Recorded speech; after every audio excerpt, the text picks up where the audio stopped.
Nellore YSR party కార్యాలయంలో జిల్లా అధ్యక్షులు కాకాని గోవర్ధన్ రెడ్డితో కలిసి నియోజకవర్గం in charge MLC Parvathireddy Chandrasekhar Reddy media సమావేశం నిర్వహించారు. కూటమి ప్రభుత్వం 9 నెలలుగా విధ్వంసకర పాలన సాగిస్తోందని అన్నారు. వైసీపీ నేత బాలకృష్ణారెడ్డి ఇంటిని మంత్రి నారాయణ కక్షపూరితంగా కూల్చివేయడంతో టీడీపీ పార్టీ పట్ల ప్రజల్లో అసహనం ఏర్పడిందని కాకాని అన్నారు. పూర్తిగా కార్పొరేషన్ అధికారులు మంత్రి నారాయణకు దాహోసమైపోయారని ఆరోపించారు. ఎలానే చేయండి, వైఎస్ఆర్సీపీ తరఫున మీకు మంచి మద్దతు కూడా ఉంటుందని కూడా తెలియజేయడం జరిగింది. అయితే గడిచిన కొంతకాలంగా చూస్తే నారాయణ గారు ఏం చెప్తారో అది చేస్తా ఉన్నారు. ఇది మరీ దుర్మార్గం. నేను ఇప్పుడు బాలకృష్ణారెడ్డి గారు ఒక విషయంలో కూడా చెప్పట్లేదు, అనేకమైనటువంటి అంశాల్లో. నేను ఇంకొక ఎగ్జాంపుల్ కూడా చెప్తా ఉన్నాను. 51వ డివిజన్ లో పెద్ద మార్కెట్ ఉంది, అంటే అది మాంసం మార్కెట్.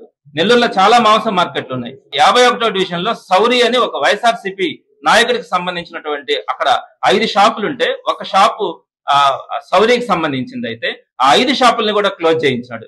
నెల్లూరులో ఎన్ని మాంసం అంగళ్ళు ఉన్నాయి, బీఫ్ అంగళ్ళు ఉన్నాయి, వాటన్నిటిని ఎక్కడన్నా ఒక్కటైనా క్లోజ్ చేయించినారా? కేవలం వైఎస్ఆర్సీపీ ఉందని చెప్పి, వైఎస్ఆర్సీపీ నాయకుడు కార్యకర్త అని చెప్పి దానికి సంబంధించినటువంటి 51వ డివిజన్ లో ఉన్నటువంటి ఆ షాపుల్ని 5 షాపుల్ని మీరు క్లోజ్ చేయిస్తే ఇంతకంటే దుర్మార్గం ఎక్కడన్నా ఉంటుందా? నేను ఈ ఇష్యూ మీద కమిషనర్ తో మాట్లాడడానికి 1 వీక్ నుంచి ట్రై చేస్తా ఉన్నాను. కనీసం ఫోన్ కూడా లిఫ్ట్ చేయడు. కమిషనర్ గా నేను ఒకటే అడుగుతా ఉన్నాను, మీ పరిధిలో ఎంతమంది ఉన్నారు ఎమ్మెల్యేలు? 2 ఎమ్మెల్యేలు ఉన్నారు, నేను ఒక ఎమ్మెల్సీ ఉన్నాను, ఒక ఎంపీ ఉన్నాడు, 4 ఉన్నారు. ఈ 4 కూడా మీరు సమాధానం చెప్పలేదా? మేము ప్రజలకు సమాధానం చెప్పుకోలేదా? మా కార్యకర్తలకు ఏదైనా ఇబ్బంది జరిగినా, మీ నష్టం జరుగుతున్నా మేము ఎవరితో చెప్పుకోవాలి? ఇది అడ్మినిస్ట్రేషన్ అవుతుందా? ఒక ఐఏఎస్ ఐపీఎస్ లో ఈ విధంగా దుర్మార్గంగా ఉంటే ఇంకా ప్రజలకు ఏ విధంగా సమాధానం చెప్తారు?